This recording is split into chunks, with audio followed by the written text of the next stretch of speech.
Welcome to the Angry Nerd Podcast. My name is Arshawn Wade, aka the Angry Nerd. The Angry Nerd Podcast is taped in front of a live Facebook audience from my mom's basement. The Angry Nerd Podcast is brought to you by some bad life choices and a few shattered dreams. The Angry Nerd Podcast is made possible by money that my wife gives me from my SSI check, some chick named Joni, and proceeds from listeners like you. If you want to be one of the listeners that helps contribute to this show getting better and better, go to Cash App. My Cash App is $ The Angry Nerd. Pick up one of the new Angry Nerd t-shirts that come in colors black and white. And from sizes small to extra large, you can get yours for $20. If you follow me on Facebook, hit me up with an inbox. Let me know your size, location, and we'll hit it off like that. Otherwise, go to customteesbyarshawn.com. Make your orders there. All right. How is everybody doing tonight? I hope everybody is in a good mood. It's Friday. I keep thinking of that one song, Friday Night. Just got paid, because I just got paid. But yes, and I don't have any bills due, so I'm just like, Friday night, just got paid, looking good. I can't remember that guy's name. It was a one-hit wonder. But anyways, I'm in pretty good spirits, considering that I just had like a very horrible experience. I just had a super horrible experience happen to me. As you guys can see, I really hate that you guys aren't meaner people and nobody's going in on my haircut right now. Like, somebody needs to say something about this hair. Like, I feel like it's not normal. It is a very abnormal haircut. So here's the story. I decide that I'm tired of my son looking like a wolf, and it's time for him to get a haircut. It's time for me to get a haircut. Well, I wasn't going to get a haircut. Most people that know me know I wear my hair in braids. I was going to go and get my temples tapered and the back tapered, so I could have that, that kind of baby hair effect. I was trying to be on some cute shit, and I was like, I'm going to go and I'm going to get my stuff tapered up so I can look player. And plus my anniversary is coming up. I want to look really nice. So I go to the barber shop. I go on Google, because I like being thorough in my endeavors. I go to Google and I find a picture of someone who already has their hair tapered in the fashion that I want mine tapered. So that not only am I explaining to the barber what I want, but I have a visual aid. That was my intentions. I had the visual aid. I'm explaining to the barber what it is that I want to go down with my hair. And he says, hey man, I got you. And he had cut my son's hair right before me. So I just saw the work that he had done on my son's hair. He's looking very handsome. My son he sat down looking like a little wolf man. And when he got up out of the barbershop chair, he ended up looking like a little miniature version of Andre from Empire. Yeah, shout out to those that Wade gene pool. But anyways, so I already saw that he has some skills. He's got some barber skills. I'm ready to get my stuff cut. So I sat down in the chair, and my man puts the tarp on me and everything. There's no greater feeling as a man. I don't know, ladies, if you guys have this similar experience when you guys go to the beauty salon and get your hair done. But there's no greater feeling than it's finally your turn at the barbershop. Oftentimes you sit there all damn day waiting on your number to be called. So it's my turn. And when you go and sit down in that barber chair, and he fops out the cape and he wraps it around your neck, and he puts the little piece of paper. I don't really know what that little paper is for. I have no idea, but I like it. I enjoy that he uses that. So he puts the paper around my neck, puts the cape on. I'm like, oh man, I'm up in here. We talking, we having a good time. He's cutting my hair. I took notice. I said, wow, that's a lot of hair that just went flying past my, my peripheral right there. That was a lot of hair. But I was like, look, I'm not going to be one of those people who are horrible customers, to deal with. He's the professional. He's the barber. He has the picture, and he has the vision and the skills. I'm going to let him do his thing. So he's whacking away at my hair, and I'm like, all right. I'm scared, because I'm like, whoo, that looked like a whole lot, baby. It looked like another chunk went flying there. But okay, it's cool. I'm going to let you do your thing, because you're the pro. He spins me around and he says, what do you think? And I get the mirror, and I was like, I think you just kind of fucked me a little bit. Is this a joke? Like, is Ashton Kutcher about to jump out right now and tell me that you've been punked? We're just playing. We're going to give you an all expense paid trip to Jamaica, and we're going to get you some new hair. I'm waiting on some type of punchline, because there's no way in the world you think that the picture that I just showed you matches what this is. Look at this. I don't even know what to call this. I have no idea. It's almost like an afro and a Little Richard. Whatever Little Richard gets done to his hair and an afro. Like I'm the love child of Little Richard and Michael Jackson. ABC 1, 2, 3 Michael Jackson. And that's the way I feel right now. And so I turned around and I'm mortified. Some people may not know this about me. I'm pretty vain. I like the way that I look, and I like to look a certain way, and I don't think that that's a bad thing necessarily. So I turn around and I'm like, oh Jesus, you have ruined my hair, you have ruined my whole barbershop experience. And I don't think that this is me as a fighter, but I think as a man, my primal instinct was to do gratuitous violence to this guy. Of course, no, I'm not gonna beat the guy up. But once upon a time, I did. And that's where I reflected on it, because I left, I was I was almost in tears. I kid you not. He was like, look, man, I'm sorry, I've been doing this a long time. Nobody's ever been dissatisfied. I was like, well, that's on your resume now, buddy. I am dissatisfied. I'm gonna pay you. I'm gonna go ahead and pay you, even though you ruined my whole barbershop experience, and I'll never come here again. I don't think that it was a serious enough sin for me to say the name of the barbershop and say the guy's name and put him out there on blast. I genuinely think that he just messed up and was like, I'm gonna go with it, try to make the best of it, and try to say, I think he messed up. Those who are in the know, this is what we refer to as a my nig. This is a my nig. Anybody who has ever had a friend who had just started cutting hair, the last thing that you want to hear while he's cutting your hair is, hey, say my nig.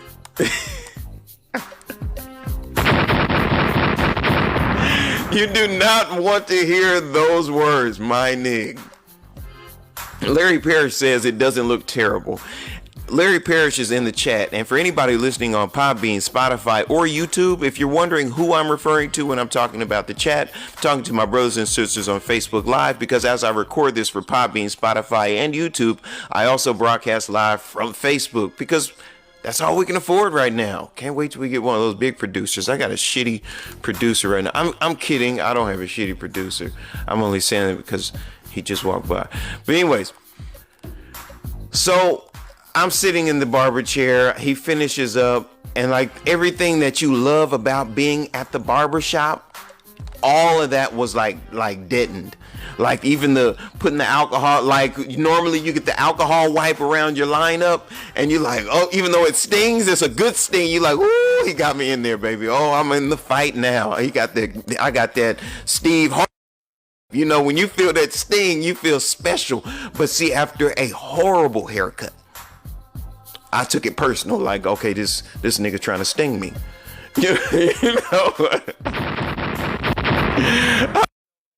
To sting me. I took it personal. I took it super personal, and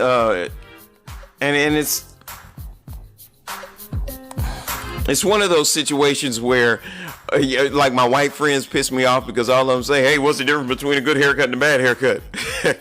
2 weeks. No, not for black people. You know how long it's going to take for me to grow these sides back out and grow everything out back even again? It's going to take forever. It's going to take forever. Bam says, where's Kevin Palmer? Where's Kevin Palmer? Look at this. Kevin just jumped in the chat, actually. Kevin, what up, boy? What up? Oh, I see you out there. What's going on? Yeah, so shout out to my man Kevin Palmer. He is the sole proprietor of Damn, I'm blanking on my man's business. Oh, I'm sorry, Wolfpack Elite, specializing in MMA clothing gear. Hit him up. Everything is going. I mean, everybody's doing great things this year. But back to my story about this horrible haircut. And now, mind you, as a thank you. I for those of you listening on Podbean, Spotify, and YouTube, I have on my Goku Dragon Ball Z jacket, and I was getting a compliment about it. So while we're bagging on my hair, I also wanted to share that with you guys, that I do have on a killer Dragon Ball Z jacket right now. I had to do something to kind of off balance the horrible hair, but I was, in the interest of comedy, I was not going to have this horrible haircut happen to me and not share it with you guys. Because like my wife, we're going to go ahead and try to like braid the top, and I'm going to do the whole man bun thing and then kind of fade out the other parts. I don't know, but I said, no, I'm going to wait, and I'm going to share this experience with my peeps, because I think that in the interest of comedy, there is something comedic about this whole situation. But anyways, I leave the barbershop and I'm driving, and I'm just I felt so bad, like leaving out of the barbershop that I go to is in the mall. So like you have to walk through the mall. And even though this is like a Tuesday, or a Wednesday, it might have been a Wednesday. Even though it's like a Wednesday, there's still people in the mall. There's nothing else to do in the city. So people are in the mall when the mall's open. And it was so terrible. It was like, it seemed like there was nothing but baddies in the mall. Even though I'm married, you still don't want to look uncool to a baddie. Who wants to look uncool to somebody who's, an attractive person? Nobody. Well, I don't. And I was like, I don't have a hat. I was like, before I left the barbershop, I was like, I don't have a hat or anything to cover. This is the worst. And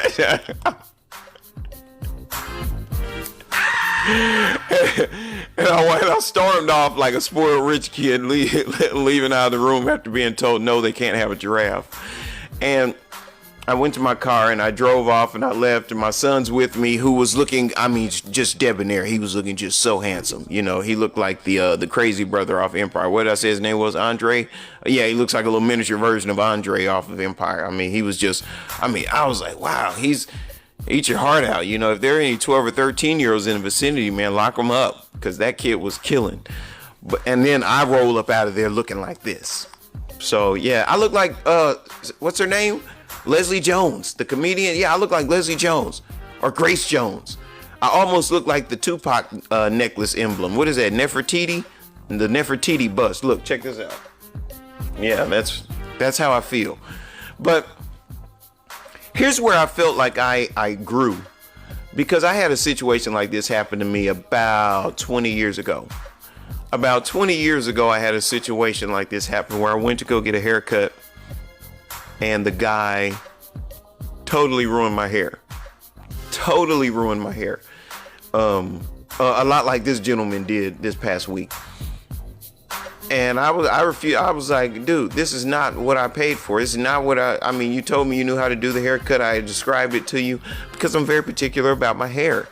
Hair is very important. Hair, teeth, that kind of stuff. These are the things that people see when they meet you. My mustache. If I cut my mustache wrong, I'm going to shave it off and just go booty face for like 2 weeks until it grows back. Because that's how important it is to me. If I mess it up, oh well, start over, blank slate, smooth lip. Because these things are important. So 20 years ago, a similar situation happened, and I refused to pay the guy. And I told him, F you, and if you wanted to do something about it, we can go out back and fight. And anybody who's doing the math, 20 years ago I was 16, and that's kind of how I carried things like that at 16. If you want to knuckle up, we can knuckle up. And this was a grown man I was talking to. And my mom tried to pay, and I told my mom, we're going to have a misunderstanding if you pay this dude. Please, let's leave. Get out of here.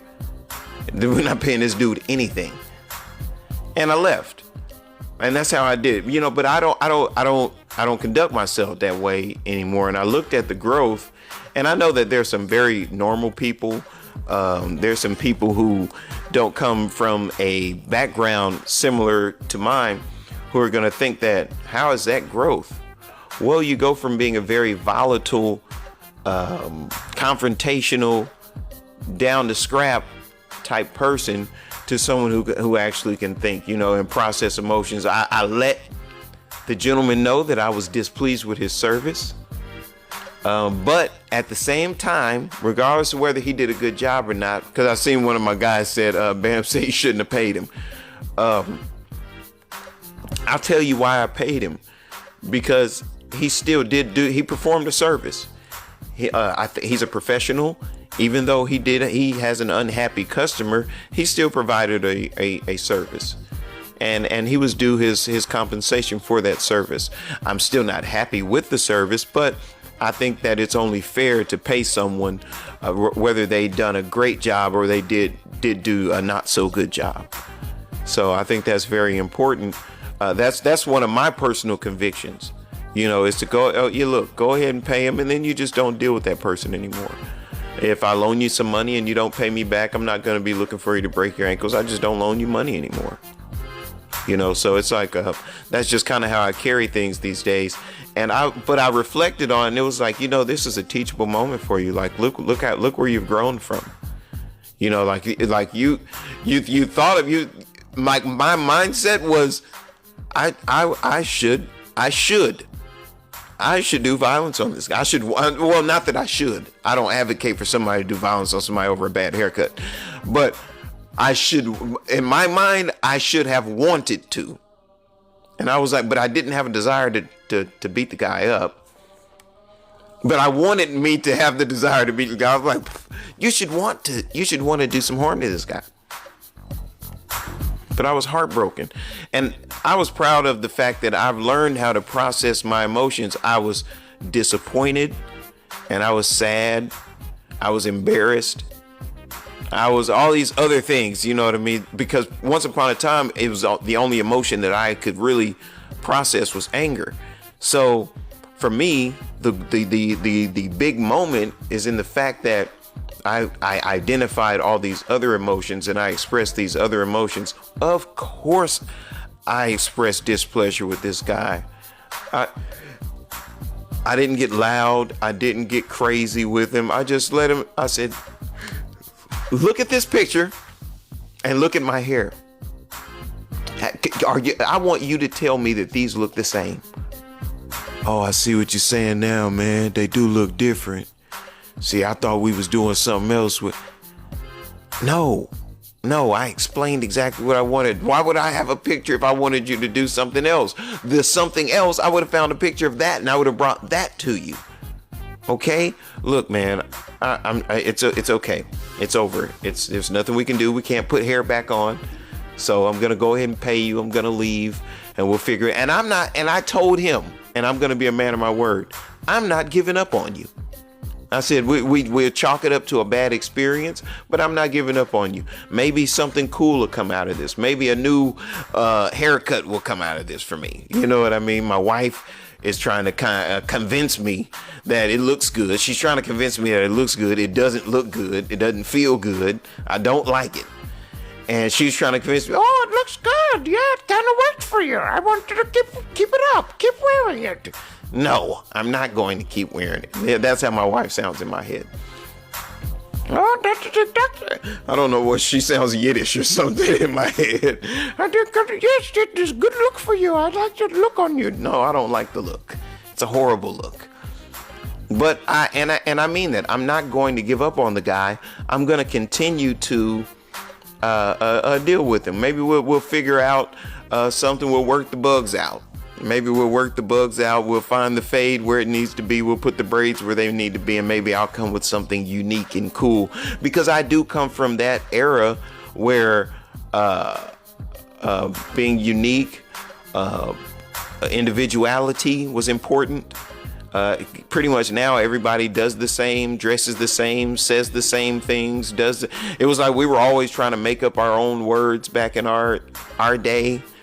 We were always trying to be our own person. We were always trying to get away from the status quo. We wanted to be the trendsetters and things like that. So I come from that mindset. So I'm not adverse to maybe we'll work something out and figure out what this haircut is and how we can do something with it. But as it stands, I'm an unhappy camper, and I came home and I told her it was the worst day of my life. Worst day of my life. And then my other son's running around the barber shop. He's acting crazy. And I was like, look, I'm not mad that he's running around acting crazy. I actually don't care that he's running around acting crazy. I'm just upset because my hair is jacked up. So it is what it is. It is a bad haircut. It's a terrible haircut. And, but the thing about it is, for me, like I said, that was the takeaway for me, because I believe that, that God reveals himself through our experiences, or who I believe in as God, or my understanding of God. I believe that he works through our experiences, and he works through the people. There's something teachable there. There's a teachable moment there. There is something of value to be brought back from the situations and the experiences that we have. So, I was like, there's no way in the world I'm leaving this barbershop and with the worst haircut in the history of haircuts, and I'm not going to get a therapeutic value from it. I'm going to get something from this. So after evaluating it, that's what I came up with, is that, you know, we have to look at where we have come from. Oftentimes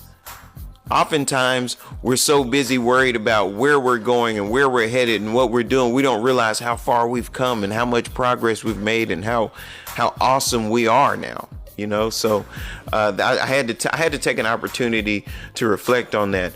Or that may have just been some bullshit that I came up with to help myself sleep better at night. You know, with this haircut, I might have counseled myself through a possible suicide because I feel horrible about this hair on my head. But, you know, it is what it is. Let me have a sip of my Red Bull real quick.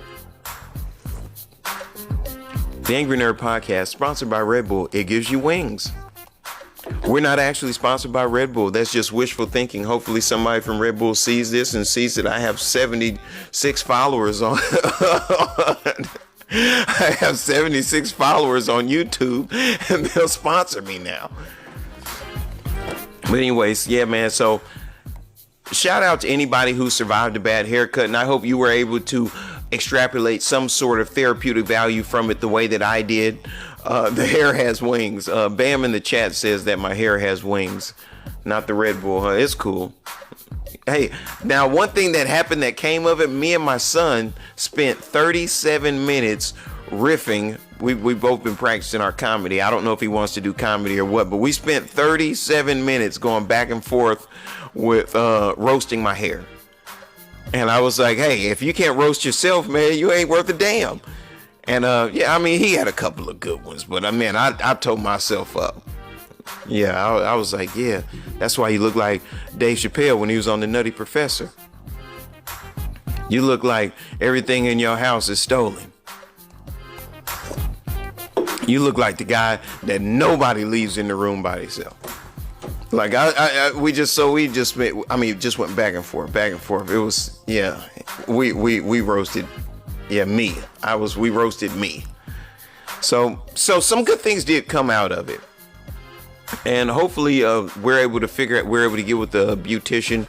I don't know if my wife's braiding skills are up to par enough to fix whatever this is going on top of my head. So hopefully I end up with the whole man bun situation. I'm not all the way the biggest fan of it, but you know, it'll be all good. I kind of enjoyed it a little bit. Whenever I did have the man bun situation, I got a lot of attention from younger ladies though, which I'm not all the way sure about, you know, because I'm like, you know, with the whole Me Too movement going on and everything, it's ridiculous. So I'm terrified of women when I'm out and about. Like, a woman can't even speak to me. She'd be like, hey, how's it going, sir? And I'm like, hey, I'm married, happily married, ma'am. so I just kind of like, you know, that's just kind of how I rock with it. But anyways, there has been some crazy stuff going on here lately. So T.I. and Tiny apparently got some Me Too stuff going on. Go figure. That's crazy. And I feel like this kind of stuff right here is just like it's trending now. I don't know how much of it to believe and how much of it is actually like, you know, just fluff to keep people talking. To keep having new subject matter, new content. Because it just seems very strange to me that you went and you had a threesome with a guy and his wife, and now you're accusing both of them of sexual assault. or they gave you drugs, and it sounds like you guys are having a sex party and a drug party, and now all of a sudden, for whatever reason, now it's turned into, I think it's culminated to something like 20 women saying, yeah, I was sexually assaulted too by T.I. and his wife. And it's a bad look for him and his wife, because whether the claims are substantiated or not, it was said and you can't be unsaid. You can't unring a rung bell kind of situation. Like, you can't unhear it. You can't not know that the information is out there. And even if they go to court and they're proven innocent, the fact that it was said is still going to raise eyebrows with people. There are still going to be some people. It's going to come up. T.I. is going to live a long, fruitful, prosperous life as a philanthropist and activist. And then he's going to be in an interview one day, and Gayle King's going to say, well, yes, Tip, can you tell us about the sexual assault allegations of 2020? It's going to come up again, even though people get found innocent of these things. So when people make these allegations, it's very serious. So there's a part of me that hopes these things are untrue. But then there's another part of me that hopes that they are true, because if they aren't true, then these women who didn't tell the truth, they significantly diminish the righteous claims of sexual abuse. Do you know what I mean? It's like you have every woman that's found guilty of lying about sexual abuse kind of gives us doubt when the next woman says something. And that's such a serious issue, and it's such a serious topic that I don't think somebody should play with that. I think that women who I feel so strongly about, and I think it's such a horrible experience, that women who lie about being sexually assaulted, once we find out that they have lied, I think that severe consequences should be meted out, because just to show women, hey, we take it seriously. We protect you guys, we love you guys and honor you guys. And when some drama comes your way, we're going to protect you. But if you lied to get us out here because you were mad or something like that, then baby girl, you're going to the penitentiary. And I think that we would have a lot less false claims and false allegations if it actually went down that way. When people did wrong and were found to be doing wrong, they got penalized commensurately. So a shout out to T.I. and Tiny. I hope that whatever is true and whatever is just, I hope that things happen accordingly. Whether they did or didn't do the thing, I hope that whatever is supposed to happen happens. Whatever is righteous, I hope that happens. So that way I'm not caping for T.I. and Tiny, and I'm not caping for the people making the allegations, because right now they're just allegations. And oftentimes in the court of public opinion, these allegations are the gospel. Oftentimes, because it was said, it's true. That's why the good brother Malcolm X said that media is the real power. The only real power is because the media has the ability to make a guilty man innocent and an innocent man guilty. And that's real power. And we see that happen day in and day out. Oftentimes people will get crucified because of a public perception. Then when the facts come out, oftentimes no one gets an apology. They just wipe their brow and say, "Whew, glad I made it out of that one." Which is very horrible in a bunny ears advanced society, bunny ears technologically sound society, cosmopolitan society. It seems like it would, when someone is wronged in that way, we would go to great lengths, even greater lengths, to repair that person's reputation once it's been tarnished in that way. Oftentimes this isn't the case though. And that bothers me. That bothers me a great deal, because someone could just say anything. You guys get into it on the internet and somebody could just say, "Oh, hey man, he got AIDS." And whether it's true or not, even if somebody produces a test and says, "I don't have AIDS," they're going to be those people who are conspiracy theorists who say, Yeah, man, I heard he got AIDS. I mean, the conversation is already out there. The conversation is already out there. So we have to be very careful with the allegations that we make against people, and we have to be very careful when we try to use the legal situation to help us out in social matters. Well, T.I. said he was going to put me in a music video if I, you know what I mean, dropped down and got my eagle on. I dropped down, got my eagle on, and I ended up holding the microphone at the video shoot. I thought I was going to be a video star, video vixen. No video vixen. I ended up holding the mic boom. So T.I. did me wrong. That could be the case. Or T.I. could be a deviant. We can't take that off the table either. Because oftentimes, how many times have we seen these deviants be these charismatic, successful, wealthy, well-to-do guys? And oftentimes, you read 50 Shades of Grey. We've all read 50 Shades of Grey. Oftentimes, some of the most deviant people are financially successful, well-to-do, people with social status. Oftentimes, these are the people who conduct themselves in that way. So we can't take that off the table that T.I. and Tiny might be guilty. These might be some tie you up, Tina and Marie, burn you and smoke crack with you type people. So we don't know. We can't just write off these 20 girls who are saying they were wronged in a similar way. We can't do that just because we love T.I. and we love Tiny. So it's such a hairy situation. I hope, like I said, I hope that they're not lying, but I hope that they are. It's like you're damned if you do, you're damned if you don't. Once you open this can of worms, it's just all bad. Once you make that claim against a person, it's all bad. Because whether it's true or whether it's not, something bad is about to happen. If it's not true, it's bad that this person lied. If it is true, then it's bad that this monster committed this heinous act. So it's one of those things. There's no way to win in this situation. So whatever it is, like I said, I just hope that something just and righteous comes out of the situation in either case.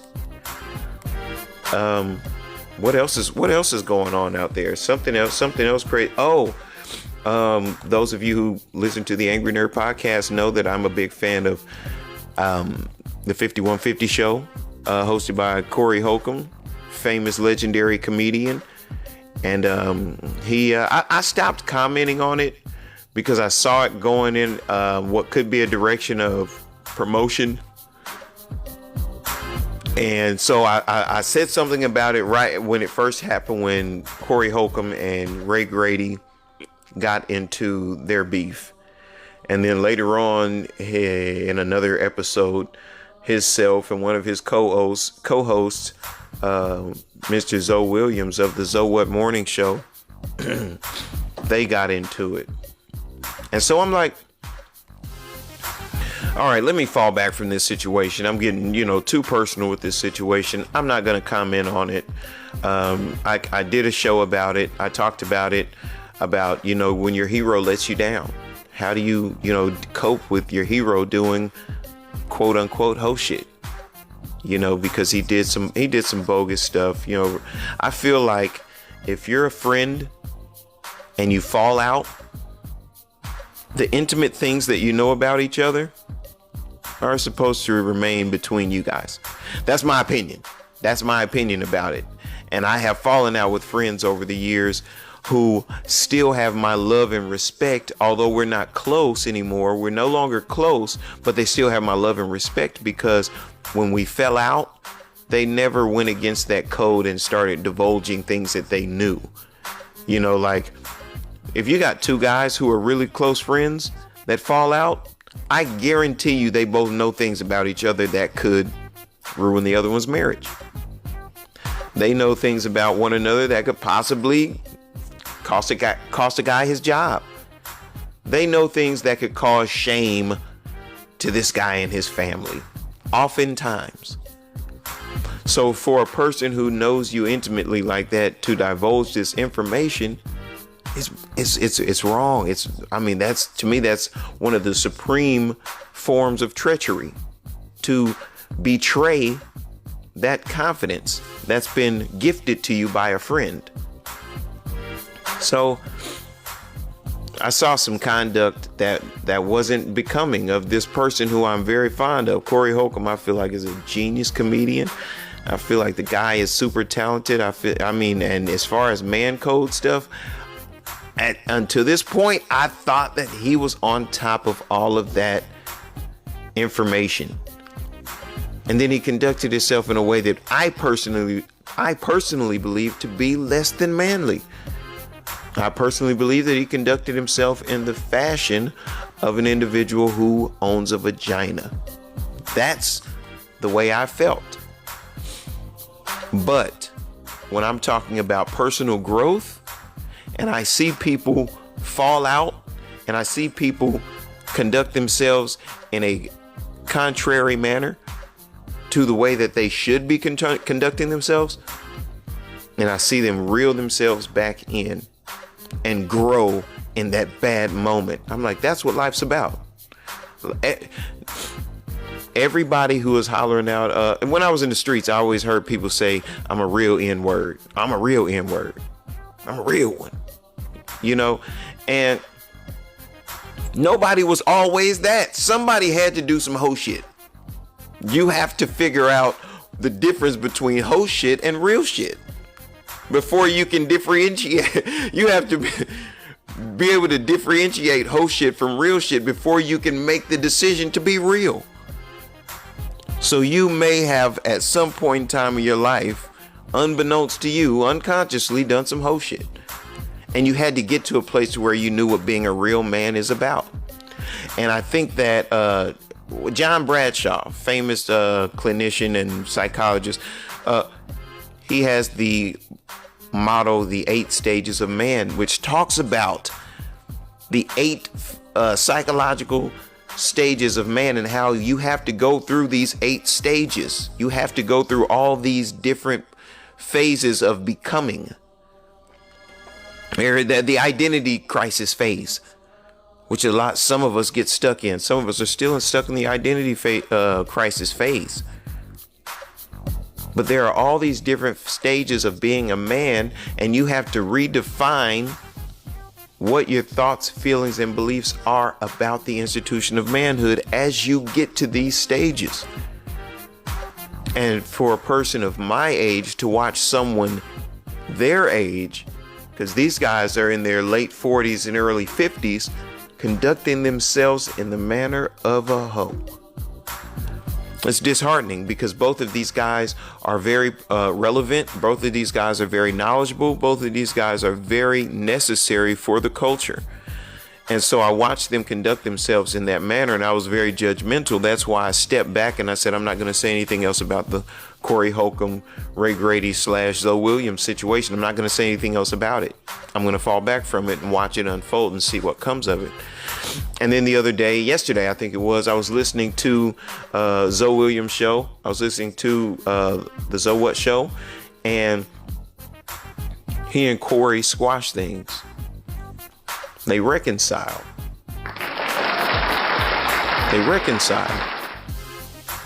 And I said, and that's what's possible if everybody else falls back and let what needs to happen happen. Growth.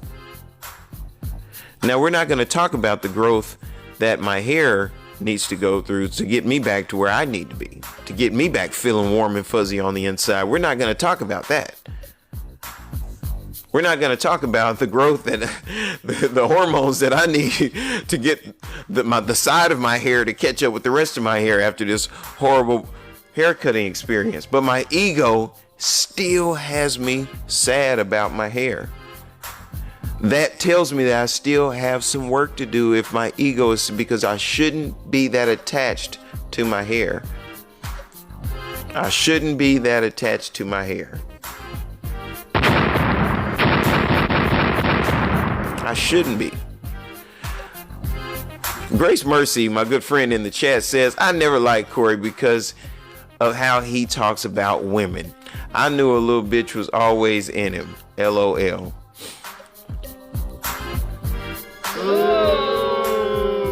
I hope Grace Mercy was able to hear that boo that I just dropped on her ass, because regardless to how you feel, is the information valid?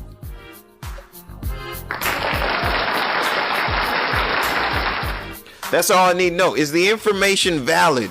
I love Corey's brand of comedy.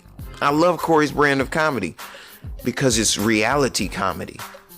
When he talks about those women, if you are not of that ilk, sweet baby, he's not talking about you. And if you are able to compartmentalize the who you are as a person, absent the institution of womanhood, you know no less than 15 bitches that meet the description that he's laying out. And that, my sweet baby, is a fact. So we all know these types of women. Most of us steer clear of them. A lot of us, I know a lot of ladies that will keep women of that ilk around because they are useful. Oh, you know, Keisha can braid hair.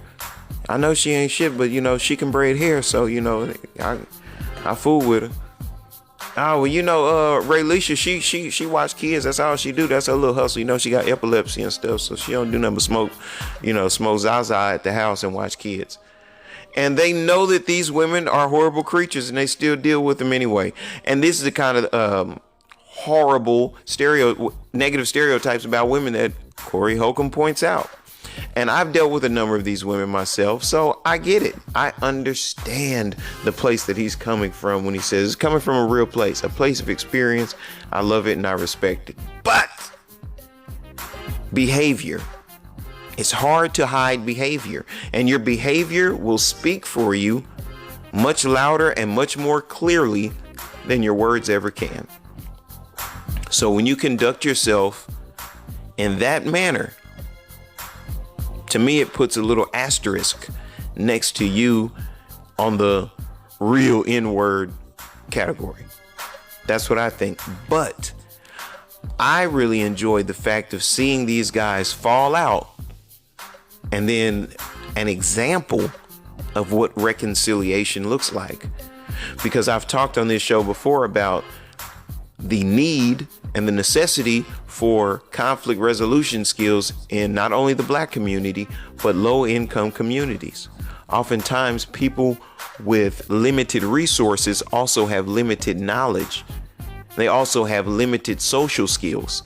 Oftentimes, people from the low-income communities lack these things, and you'll see when they go certain places or they come around other people from other walks of life, other cultures, they don't really know how to conduct themselves.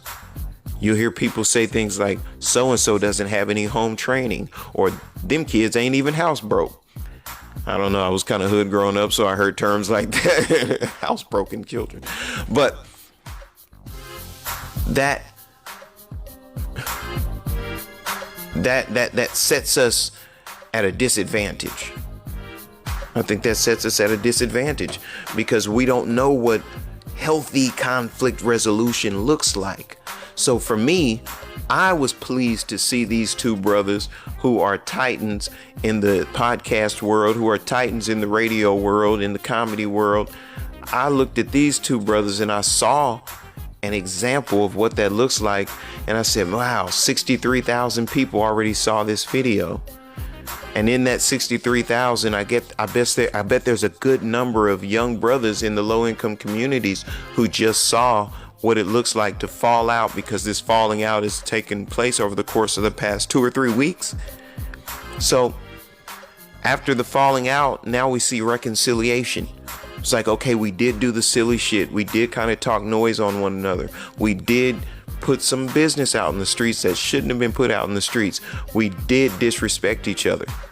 But hey, I'm sorry for what I did, and I'm sorry for how I made you feel because you're my friend, and I apologize. I did something wrong. And I looked at that and I was like, wow, that's growth. I say that that's growth because I know how difficult it is, how untasty it is to speak that way to one of your brothers. Well, shoot, to speak that way to anybody, to apologize, to recant on something that you thought was a fact, something that you thought was true, and come to find out you were wrong, to have to renege and say, hey, I'm sorry, I was wrong. I apologize. You're my guy, you're my dude, you're my people, and I made you feel badly, and I'm sorry for that, because that's not my intentions, because you're a person that I love and that I care about. So I never want to make you feel badly. I'm sorry for that. That's a very difficult thing to do. It is so much easier to say, man, fuck that dude. That's an easy thing to do. It's very easy. It's so uncomfortable to admit fault. It's so uncomfortable to do it. And oftentimes in the low income community, we haven't had practice doing that. So now you're 20, 30, 40 years of age. Now it's almost impossible to admit fault, to admit your wrongs, to say, hey, I did wrong, to acknowledge a wrong, and then to do the greatest apology. And I stand on this, and I say this all the time. The greatest apology is changed behavior. If you want me to believe that you are sorry for whatever it is that you did, the best apology that you can give me is to don't do that. And some people will think that that's too simple. Well, those people are oftentimes sadists. You know what I mean? They want you to feel bad forever. They want you to always kowtow and cower when you're around because you wronged them before. Just don't do that no more. I think that's the best way to apologize to a person, is to whatever you did that you're apologizing for, don't do that again. Didn't we learn that as kids? Mom would pop your hand. All right, boy, don't you do that no more here. The best way to not get popped on the hand, I found out, was to not have my hand in places I was told to keep it out of. So tonight's show has been all about growth, because I've experienced, and let me say this before I get out of here tonight. Let me say this. Growth is not fun. Growth is not comfortable. And growth isn't popular.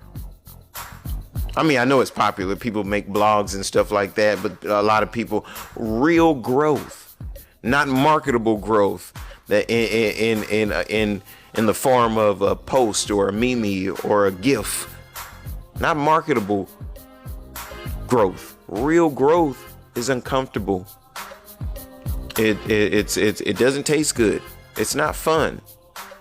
But after you come out on the other side of it and you get done going through the growing pain, whatever the situation is or situations that cause the growth, on the other side of that, there's something beautiful. There's something magnificent. It's called a lesson.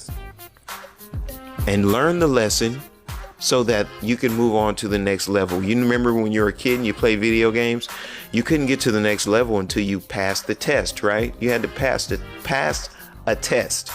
You had to fight the boss. And then you get to go to level 2.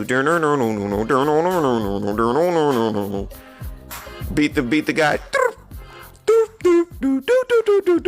You won. You beat the guy, but it's never over. You go to the next level. And guess what? You have some trials and some tribulations and some drama on the next level.